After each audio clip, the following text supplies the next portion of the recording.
Know, O Prince, that between the years when the oceans drank Atlantis, and the gleaming cities, and the years of the rise of the sons of Aryas, there was an age undreamt of, when shining kingdoms lay spread across the world like blue mantles beneath the stars.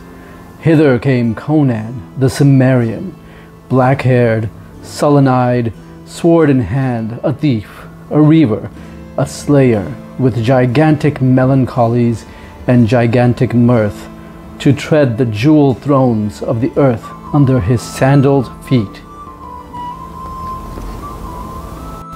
Hello and welcome to the latest episode of Heroes Trek with me, your host Samir.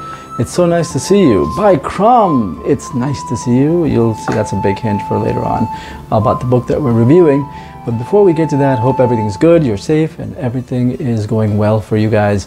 Before we start, make sure you click that like button. Make sure you click that subscribe button. Check out my other videos. Somewhere there. And also, you can tweet us at Heroes Trek. So, with that out of the way and all that out of the way, today we're going to talk about a book that's about a character that's really near and dear to my heart. I mean, a really character that's been around for quite a bit of time. I gave you a big hint in the beginning, but of course it is by Mitra Conan the Barbarian. I'm sure I'm not a barbarian myself. Well, sometimes I could be. But basically today what we're going to do is we're going to talk about this one, the new trade paperback, SAVAGE Sword of Conan, Volume 2. That's right, SAVAGE Sword of Conan, Volume 2, called Conan the Gambler. And this book is a Volume 2. It collects issues 6 to 11. There is no Volume 2 on the paperback, of course. They're not listing volumes on the paperbacks anymore. I guess they're thinking to themselves, people tend to pick up volume-less books, right? If you see a book with this Volume 2, you'd probably go to look out or seek out Volume 1 first before you read Volume 2. But with the book like Conan or SAVAGE Sword of Conan, it's more like an anthology series, so there's not like an overall arch, like a regular storyline that goes through the whole thing. So for instance, this trade paperback collects 3 really nice stories, really cool and fun stories. For those of you who know about Conan, let me give you some personal history. My first exposure to Conan was during the Marvel Comics series, and that was issue number 119 with the cover by John Buscema. And I remember there was Conan in chains, and there was a blue monster that was edging to him. And of course it said Conan's most treacherous enemy is not the monster. And that was a very interesting kind of cover. I saw it in the newsstand rack and I bought it and I said, I gotta read this. I read it like as kids do dozens of times, and it was excellent. You know, it just captured my heart. I also remember seeing my first issue of Savage, the original SAVAGE Sword of Conan, which was actually an oversized magazine format that had a more adult take on the stories, meaning more blood and so on, and stellar black and white art. While the original Marvel Conan the Barbarian series was in color, SAVAGE Sword of Conan was actually in black and white. This is full color, by the way. So, and then let's go back in time to actually the creator. Conan, of course, was created by Robert E. Howard. And he was a great author. Unfortunately committed suicide at a very young age, so didn't get to finish the tales that Conan, who he said was speaking through him. The character was coming alive in his mind. And if you ever get a chance, read up on Robert E. Howard. He was a really interesting man. And it was amazing how he pulled this together, and I was a big fan of mythology and wrote about all this, incorporated that into the world of Conan.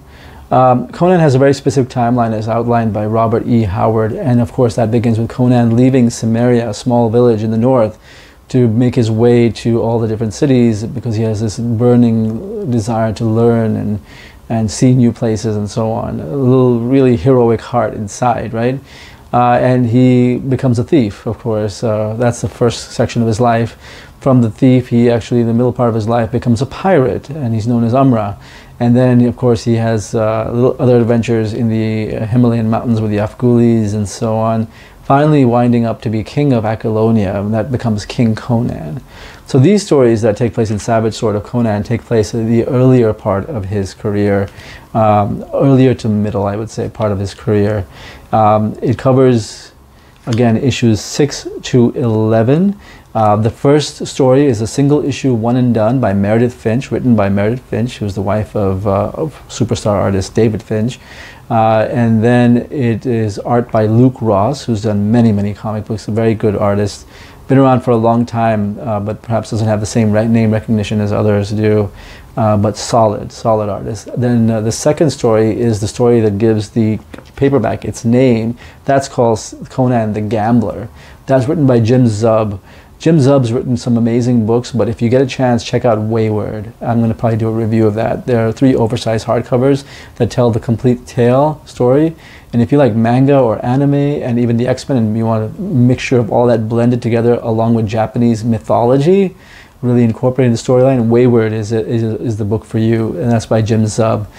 Jim Zub's a great writer, and he does a great job with this as well, and he deserves that top billing for this issue, or for this paperback. The third story to me is, in my mind's eye, is the best because nobody can beat Roy Thomas. He captures the voice of Conan perfectly. Of course, he started the original Marvel series, the writer from that, and Roy Thomas, needless to say, has done so many classic and amazing tales, even at DC with All-Star Squadron and Justice Society and so on. And he's joined by a really artist I really respect, Alan Davis, who also has done many books like Excalibur for Marvel and so on, but very clean art style and fits the Conan universe or world perfectly. So what's this book about? Well, the first tale by Meredith Finch is more of a revenge tale with Conan being kidnapped and dropped into gladiatorial games and so on. It's a nice, fun adventure. There's, it goes well. It's a quick read. The artwork by Luke Ross is intense, as it should be. He captures the, expressions on Conan's face perfectly. And the script by Meredith Finch is solid. I mean, there's nothing wrong with it. There's one thing I must mention, that where any writers, Conan, it's important to get the voice of that age. There is one part in the story which really pulled me out, and that's when Conan is actually captured on a ship, and this gentleman who's in charge of giving him the sedative that keeps him unconscious, otherwise, Conan would rip the whole thing apart. He would just come in and destroy everything. I don't know, I like waving the sword around, I guess. And he goes, "I ain't getting paid to be no nursemaid. How the hell am I supposed to give him this?" When he ain't even woke up from the last one. I mean, that's just, that kind of dialogue pulls you out of the story, and so that was the only weak part of the storyline. Maybe I'm being picky, but that was the only part of that I was kind of like, The second tale by Jim Zub, you can tell there's a certain inspiration from Return of the Jedi, the Jabba the Hutt palace scene with the Rancor underneath and people being dropped into it. But that ties into a lot of old tales as well, so I'm not sure if that was the exact inspiration for Jim Zub. But this presents Conan in a different light. You see Conan as a thief, a pirate, a king, but this is presenting Conan as a gambler. He's basically tricked into sitting down to play a game in a gambling den called Serpent's Bluff. And they have the best line in this, usually we have "Hither came Conan the Cimmerian," very dramatically stated, right? Well, in this one, of course, Jim Zub ends that first issue by saying, "Hither comes Conan the Gambler." And it's just really, the look on Conan's face that Patrick Zircher captures is perfect for that. Going through this, Patrick Zircher does an amazing job with the artwork, really capturing the intensity and of the battle scenes are really well done. The layouts, of course, the background detail and attention detail is really well done. Really the highlight of the paperback. I mean, he really puts a lot into the artwork, and you can tell that it's just a cut above. There's one image, here it is, where Conan is battling his way through the gambling den, and to show like this chaos, you've got coins and cards flying off panel, which is done really well. So that really brings to life something that's kind of static, but it gives you the idea of motion. And the final storyline that ends the trade paperback is called Dark Cavern, Dark Crystal. It's by Roy Thomas, a story of Conan being co-opted to be a mercenary for this lady who is looking for a secret in the Himelian Mountains. I don't want to give away too much because the mystery of this is what makes the tale so special. Clean, amazing artwork by Alan Davis.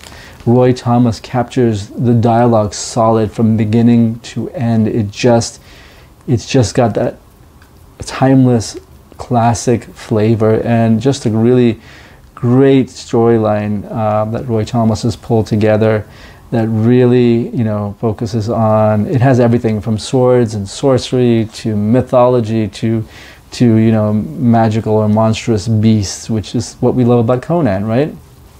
So, all in all, Savage Sword of Conan, Conan the Gambler, which is volume 2, collecting issues 6 and 11, is well worth a read and well worth an addition to your library. If you're talking about Conan in general, if you're a fan of Conan, or even if you're not, if you're just a fan of action, adventure, or fantasy, Conan the Gambler is the paperback for you.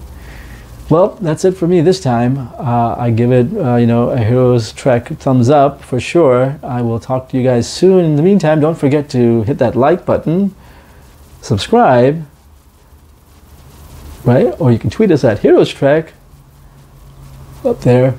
And I will see you real soon. Until next time, take care and see you real soon.